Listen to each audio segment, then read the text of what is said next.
Growing up in Philly, I always picked up on this underlying sense of resentment towards other major cities, especially New York. I always knew it existed, but aside from some sports rivalries, it didn't really make that much sense to me. There was just too much of an overlap in culture for me to buy into this hype. But that was until I started my process of applying for college. It seemed like everyone around me was trying to get into some fancy New York college.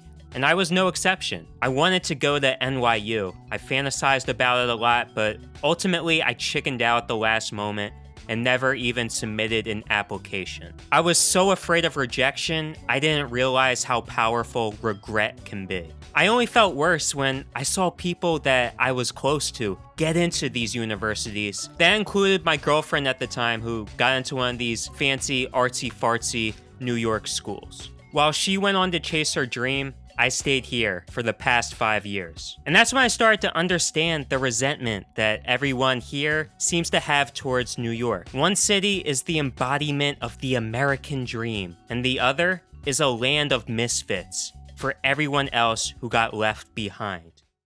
But maybe that doesn't have to be a bad thing. I know that sounds weird, but just hear me out. We have a collective understanding that we're on the outside looking in, which is why we champion the underdog. Yeah, it's easy to make fun of Philly for worshiping a boxer that didn't even exist, but the message he represented is as real as it gets. It's that spirit of the underdog that even in defeat doesn't back down from competition much more skilled than us. And that message of resilience is felt throughout the city. People in Philly get their asses kicked every day by the pressures of the world that's slowly eroding the middle class. And we don't sugarcoat it with some fairy tale bullshit. You might lose. No. You definitely will lose, but don't go out like some coward. There's power in going the distance. While I've found this new sense of belonging, I've outgrown the chip on my shoulder and the resentment towards New York. Recently, I visited there and it brought me a profound amount of creative energy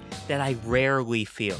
And I understand why it's a lot of people's dreams to even visit New York. It's a city that gives you the opportunity to engage with the history of life-changing art and culture. Both Philly and New York are some of the most important landmarks in the entire country and maybe even the whole world. Both cities have shaped who I am as a person. Seeing Times Square for the first time as some wide-eyed kid, it showed me everything the world had to offer. I discovered countless incredible artists from New York during my formative years, and I think this helped develop my creativity. My favorite movie of all time was shot in New York City, and it heavily revolves around the subculture that existed in that city during the 90s. But still, Philadelphia is the place that taught me how to be a person, how to fight, and how to keep getting up no matter how many times I get hit. For a while, I thought it was a curse that I stayed here, but now I don't. It may not always feel like it, but you're always where you're supposed to be. I have a lot of deep love and respect for New York, but I'm gonna show everyone what Philly can do. I wish everyone that moved from my home city found what they were looking for, but I understand that wasn't supposed to be my path. I'm not as caught up on that anymore. It's okay to look back, but you have to still move forward.